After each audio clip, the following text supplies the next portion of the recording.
Hello, welcome to another Tonalist landscape oil painting demonstration. This is your painter in residence, M. Francis McCarthy, and the painting I'm bringing you today is called Summer Evening 5x7. It's a redo, and I did dig around and found um, the original painting session, which was from like 2016, I think. Maybe even November 2016. I don't seem to have that handy, but maybe I do. Let's see. Whoa, that's weird. At least I took the photo, so it was probably from October or so 2016. And yeah, I gave it a really good try. I was never happy with this painting. It was one of these situations where I thought I could make a good painting from the reference, but I had my doubts. I probably had this reference since 2012 or so.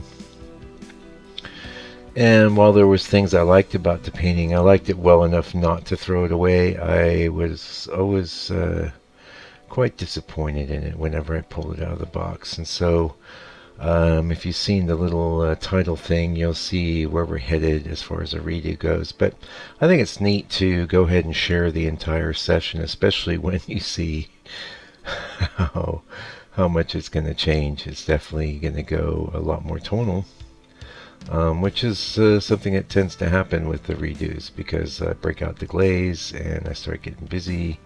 And I mean, I could make almost any painting look tonal by just rubbing it down with a bunch of burnt sienna, or transparent earth red, I should say. You could use burnt sienna too. It's going to be a lot more opaque. You're going to lose a lot more stuff, but I know that good old George Ness would do that if he felt the painting wasn't clicking. He, just says, "Son, well, I'm going to break out the glaze." You break out the glaze and then you paint it back up, and you get something, hopefully better, or maybe you put that against a wall and take a break. But I'll make an effort to pop this in my store. I've got the store's been kind of redone. At least it looks aesthetically more appealing. I'm kind of struggling with the layout of that, but we'll get it done. Also, I wanted to take this time and space to thank those of you that have donated and bought paintings and help support the channel and support me in my artistic endeavors. I finally got the donate button fixed. Apparently all that was required was upgrading my Squarespace plan. So I'd had it on one setting, downgraded. My history, a lot of it, as far as the painting, is very straightforward, but I've bounced all over the place as far as different marketing efforts for my work and stuff. And I won't bore you all with that because you don't care. You got your own problems. But one of the options you'll see slide by, like this option, the please like, share, and comment. You'll see the please donate, and if you can, heck, $5, $500. It's all good. I'll use it for paint. I'll use it for groceries. Recently, I used the donations I received in the last couple of weeks to get a new desk for my studio. So that means everyone benefits because you guys don't have to watch the video shake as I'm doing my thing. But it's all good. If you can't do anything, then just watch the videos and give it a thumbs up. But if you can do something, if you're getting value, it's good karma. It is. Anyway, that's all I'm going to say about that for now. So this is a redo video, and it's a sped up video. It's not a live video. I have another little live one I think I'm going to try and put up today, which is just finishing one of our live ones we did back in September. That's going to be a pretty quick video because it didn't take long to finish, but just for the sake of completeness. And so I'm also going to be trying to keep the blog area synced up with the video activity and paintings that are available in the store. So stay tuned for that. And it's thanks for your patience. I mean, because I'm like a one-man operation. My wife does help me somewhat, but I'm such a picky bastard it's hard. It's hard for her to help me sometimes because I want things done a certain way, and I'd rather have them done the right way or not at all. I'm one of those kinds of people. So it's all. Is it all good? I don't know. I guess so. Um, yeah. So I think this scene might have been based on. I don't know where I took it. It could have been New Zealand. Could have been England. I saw something in it. It's kind of an oak, maybe, or the kind of tree. I was actually pretty happy with the sky. A lot of it's devoted to the sky, but I'll tell you, I mean, one of the main things that I think I addressed is I left this whole big hole. It's on our right, and I just think that's a mistake. And you'll see that's one of the ways I definitely improve this painting, just by plopping some stuff in there, because that like visually gives you a space where your eye gets trapped and it's not comfortable. And at least my philosophy of painting is that you should have, your paintings look very comfortable. They should be comfortable to look at and relaxing. And while you may not, like, I was struggling. I've talked about this. At the time I knew I was struggling. I tried, like, putting a bend in the tree. I tried giving it some dynamics. I tried a lot of things. And yet I still failed. I knew I was failing even at this point, And I don't know if you'll even see. It doesn't even look like I did a second pass or anything on this. I just said, that would be our little second pass. So I put it up a second time back in 2016. I'm thinking, what can I do? And you can't really fix things in a second pass when you're so close to when the painting was done. It has some appealing characteristics, though. I didn't take it out on the curb and stomp on it, which I do a few paintings every year. I didn't do that to this one. I just said, well, here you go. Here's a box for you. Why don't you live in there? I have to say I'm pretty happy with the revised version, and we're going to be kicking that off very soon. I have debated, showing whether it's valuable to show the entire lifetime of the painting, but I figured, why not? It's like, basically, it's just kind of letting I mean, it's really, especially in this era of social media, I think one of the main problems I see with social media is that we never see anyone struggling. We never see anyone depressed. We never see anyone failing. All we ever see is success, success, success. And so when we struggle or get depressed or fail, we get this idea that we're the only ones, and it's just not the case. Okay, here we are. This is, I think it's September I did this, of this year. It's loaded up. It's in the new studio. With my it doesn't have my new desk, but you can see the shaking. You see the shaking that's happening there? Every move I made. There's that burnt sienna glaze I was talking about, yeah. But you can see this micro vibrations that go on. They're driving me mad. Also, you can see a bit of that glare in the darks.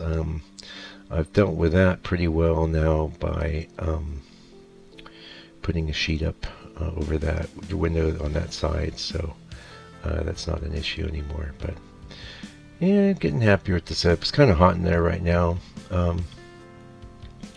I am thinking I should do a few more redos. I think the redos are good for this kind of video format, where I can just talk and blab a little bit, maybe go off, off topic a little, and just sort of talk about what it's like to be a fine artist in the modern era. That's a term that's bandied about a lot. Fine artists. What does it even mean? Well, to me it means you do work that's fine. People look at it and go, that's really nice, it's really beautiful. And that's all it means to me, yeah. Also, it tends to mean work that's not done with a commercial impetus as its reason for existing, and I'd say that's the case with me usually. So yeah, I got rid of the bend. It wasn't working, just straight tree, but I'm going to have it supported with some other stuff. See, and almost abstract. And some people have commented recently, about modern art, and it seems like I completely hate all modern art, but I don't have a problem with abstraction. I just have a problem with art that looks bad and is preachy and isn't beautiful, isn't uplifting, is bringing you down. I have a problem with that, in that I don't want to look at it. And then when I see, someone plunking down $50 million for something that looks like a 5-year-old did it, it's offensive to someone like me who's worked really, really hard just to get something good looking done, Oh, what am I doing? Oh, yeah, it looks like I was doing a bit of like Instagram or something. And if you follow me on Instagram, you're probably going, gee, Mike, you're not very good at Instagram. You're hot, you're cold, you're all over the place. What can I say? This is another thing about the social media, is that it takes up your time, and time is the most valuable commodity any of us have. That's one of the reasons why I really appreciate those of you that take the time to watch these videos and get something from it, even if it's just pure entertainment. I could totally see that. I mean, plenty of people watched old Bob Ross without ever doing a painting. Yeah, so you can see we set it up, we staged it. Now it's staged, right, instead of this weird hole. So you got some valuable insight there. Now, whether knowing about this will help you catch that in your own work or not is entirely debatable. That's one of the reasons why I'm always stressing that you need to do a lot of work, because here I am 3 years in the future from when I did the original painting, and I didn't have the insights required back in 2016 to deal with that reference in a way that was going to solve my problem. I didn't even perceive the problem. I knew, actually I did perceive a problem, I just didn't know how to fix it, which is like super frustrating, and we've talked about that here. It's super frustrating, and all I can say is you just do a lot of paintings, and if you do a lot of paintings, what happens is that some of them will be good, and you keep those and you put those up on the wall. Some of them will be just okay, and you might have a shot at fixing those or improving those, especially if you maybe wait a little bit. And some of them will utterly suck, and you can cover them over with some nice dark paint color and do a new painting right on top and get some really cool texture out of the deal. At least you got that. Or in the worst case scenario, like I've done sometimes, you can just be so upset at the suckiness of the painting that you take it out, stomp it on the curb, and break it up. And I do recommend doing that with your really, really bad work, because what will happen if you just throw that in the garbage is somebody else may dig it out. And heaven help us if it has your name on it, because this is legacy destroying stuff. How many times have you seen an artist's work who is supposed to be red hot, and you've seen something of theirs that was weak or lame, and you just go, what is this dude overrated? Yeah, you don't want that to be you. Now what I was just doing there is one of my little favorite techniques and tricks is I like to really make that, like if there's a grass or whatever in the distance, really make it bright, make it pop. And that's a tip that I picked up from old Dennis Sheehan. And he used to have an academy. It's called Sheehan Academy. It was an online thing all through his site. And yeah, I was taking a few of those lessons in around 2012. Yeah, don't mind saying it. Don't mind giving the dude credit, because he's really an awesome painter. And also, I don't mind promoting what he's selling either, because he's got, I think it's on Vimeo. If you put Dennis Sheehan, he sells like a series of videos that take you through his whole process, and good on him, I'm giving everything away for free, but he didn't want to do that, and he's a bit older than me too, and who knows what's up. But I think what's happened with me is I just had an epiphany that information is free now, and then you really just have to rely on people being thankful and grateful for the free information and helping you out of the goodness of their heart. And that brings us to donate at Landscape Painter Cohen's Head. There's a tab at the top. Yeah, if you got PayPal, you're all set. Now, actually, I just brought that up again, didn't I? We're like 14, 15 minutes in, though. If you've gotten with me this far, it's all right. It's all good. Yeah. Anyway, there we go. What do you think? It's nice, hey? Very nice. Just a few little highlights in that tree. We're done. Anyway, I'll be back real soon with another video. Like I said, you keep your eyes open for this like live.